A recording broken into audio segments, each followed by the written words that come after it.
Vanoggend gesels ek met Dr. Dirk Verwoerd. Hy is die hoofvoerkraal veearts by Karen Beef en die fokus is vanoggend back and close hier. Dr. Verwoerd, baie welkom by Grootplaas.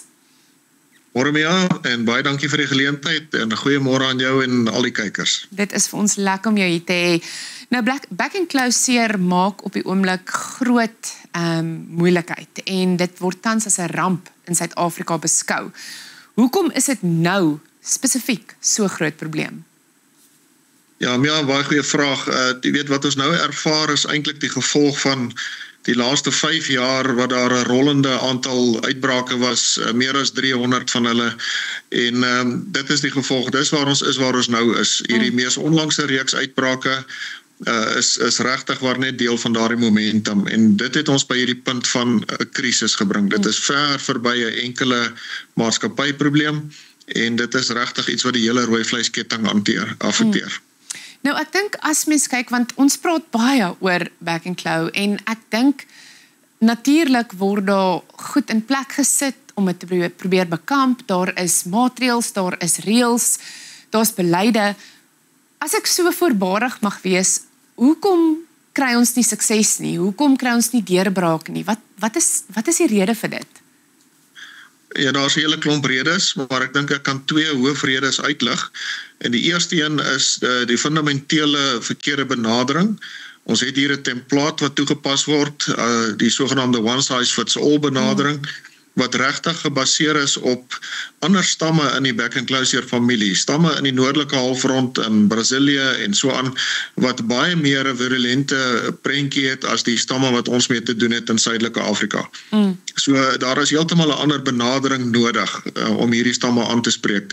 Die tweede belangrike ding is dat die sterkste wapen in ons arsenaal, naamlik enstowwe, is totaal verwaarloos. Ons moet nou enstowwe alreeds vir die laaste 5 jaar inkoop vanaf Botswana. Ons het die vermoë wat ons gehad het om die beste enstowwe in die wêreld te maak, het ons verloor deur al die redes wat so goed bekend is met aan almal van ons staatsinstellings. So daar is belangrike redes wat ons gebring het hier en dit is ook dadelik ook die manier om hier uit te kom. As ons 'n tipe van 'n kaart van Suid-Afrika op die oomblik kan sien en ons probeer vasstel hoeveel uitbrake daar op die oomblik is, het ons 'n nommer of 'n prentjie, hoe lyk dit? Ja, dit lyk baie sleg. Jy het nie 'n veearts nodig om dit vir jou te sê nie. Jy weet, die Wes-Kaap en die Noord-Kaap is die enigste 2 provinsies wat nie uitbrake geregistreer het in die onlangse tyd nie. Die uitbrake byvoorbeeld in die melkery konsentrasie rondom Humansdorp is die laaste jaar reeds 'n groot nuus, geweldige skade wat daar gedoen word. Die siekte is baie ernstiger in melkbeeste. Nou vleisbeeste is 'n baie ligte ding en ek dink dis die rede hoekom veral op kommunale vlak of primêre produsent vlak dit baie keer nie raak gesien word of selfs gesien word vir wat dit werklik is nie. So daar is daardie element ook betrokke. Nou, julle fasiliteite daar in Heidelberg, watter direkte gevolge is onmiddellik ingestel daarso nadat die siekte bevestig is? Ek is seker julle het dadelik kamp geslaan. Ja, ons het die oomblik toe ons die siektetekens sien en ongelukkig vir ons het dit ook op dieselfde dag, die 30ste Mei, Vrydag, ook uitgebreek of dan duidelik geword by ons abattoir op Belfort. So albei fasiliteite is onmiddellik onder kwarantyne geplaas. Ons het nie gewag vir amptelike resultate of so iets nie. Ons het dit self dadelik gedoen. Ons werk baie nou saam met die Gauteng Veterinêre Departement en ons het 'n goeie werksverhouding met hulle, so onmiddellik is dit mondelings toegepas.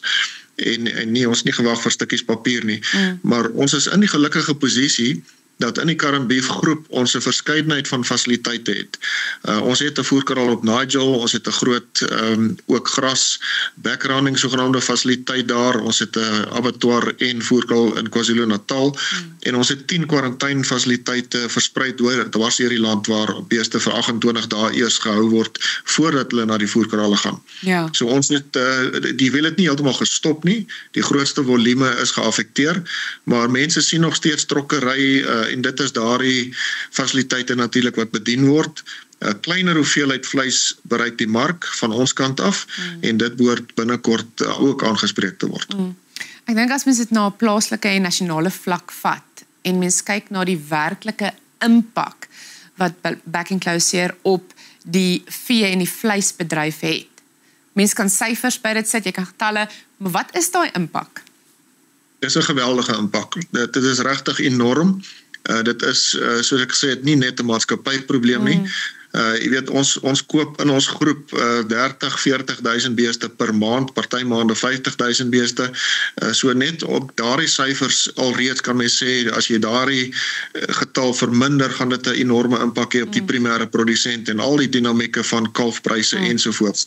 Maar dit gaan baie verder as dit, want onmiddellik is daar 'n effek gewees aan die verbruikerskant. Ons het vleispryse gesien, bokspring, skielik is daar nie beskikbaar nie. So daar is 'n geweldige impak op die totale waardeketting. Vir iemand wat dalk nie met beeste boer nie, of dalk nie in daai spesifieke boerdery bekend is of baie weet nie, wat maak Back and Close so gevaarlik? Ja, dit is een van die groot mistastings en dit is hierdie verkeerde benadering wat hier deurspeel. Omdat die Suidelik-Afrikaanse stamme eintlik oorspronklik buffelstamme is, dit het nou aangepas, dis definitief nie meer buffelvirusse nie, is nou beesvirusse oor hierdie tydperk, maar dit is 'n baie klein verbygaande, selfgenesende, gelokaliseerde infeksie van die tong en die mondholte. Daar is 'n koorsreaksie, so daar is wel 'n produksie-impak in terme van voerkraalbeeste byvoorbeeld se innames en dit natuurlik die groei. Melkbeeste 'n geweldige impak op die eier, dit is die fabriek, so daar is groot impakte wat gesondheid betref en dalk 'n ekonomiese vrekte. Maar beeste gaan nie dood nie. Daar's nie groot getalle dooie beeste nie.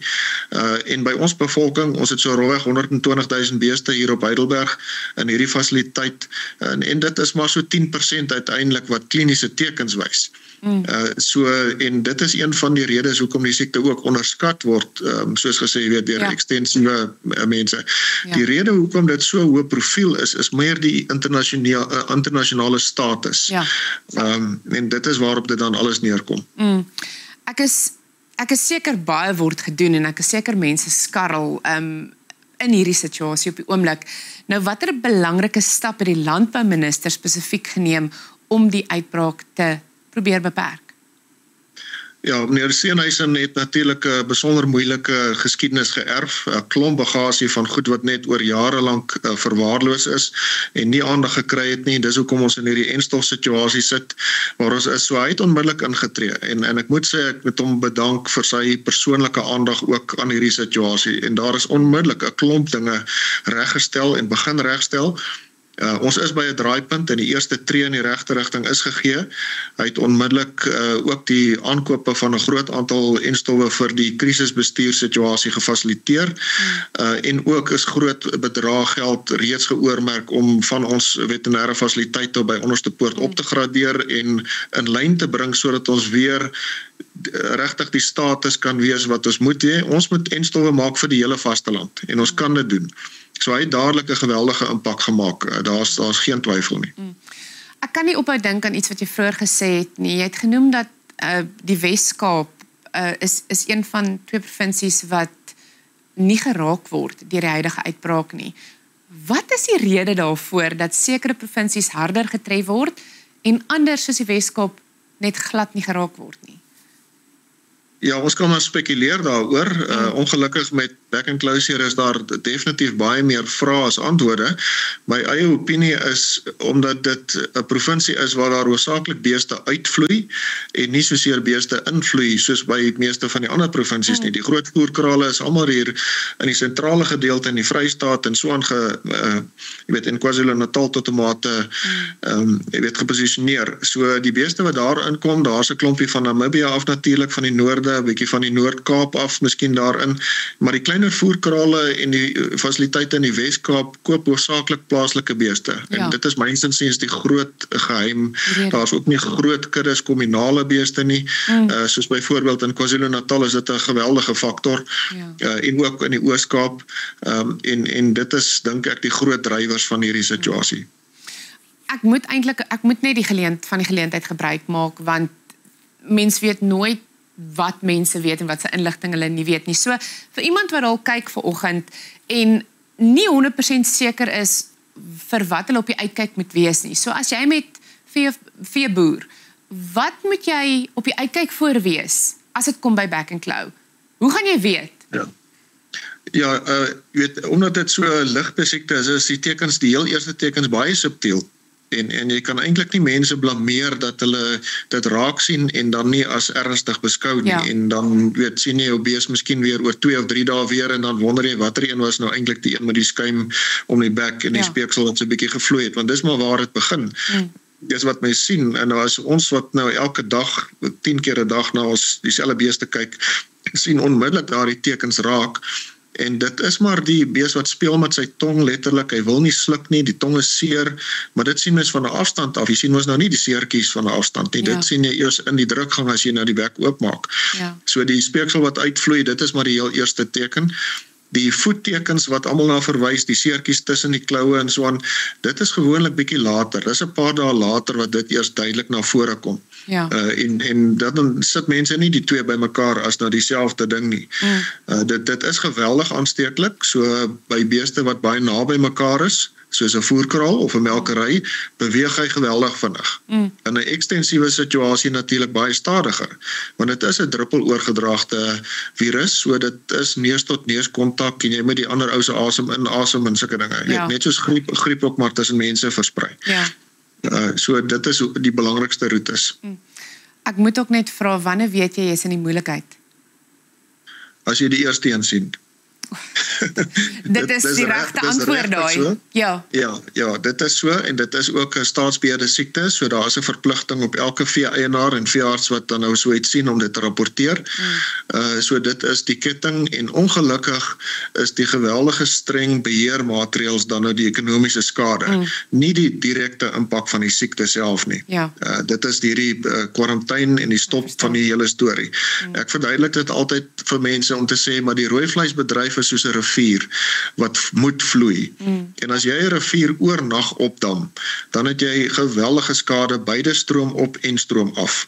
Dit kan net nie gedoen word nie. Die natuur of die nature of the beast, soos hulle sê, van die besigheid is om te vloei. Nee, dit maak vir my absoluut sin. Ons het so 1 minuut oor. Ek moet net weet, wat se spesifieke beheermaatreëls werk julle saam met die staatsdienste, saam met die regering, om die siekte te probeer bekamp? Is daar een groot ding waarop julle fokus? Ja, die groot strategiese doel wat op die oomblik is om die hele kudde geënt te kry, so die enstofvertragings wat ons ongelukkig in die gesig staar, maak dat ons kon onmiddellik begin ent het. As ons die strategiese voorrade van enstof gehad het, kon ons die volgende dag begin ent. Ons is gerad daarvoor, ons het 14 hanteringsgeriewe op hierdie plaas, ons kan 100,000 beeste binne 'n week ent. So ons is reg daarvoor.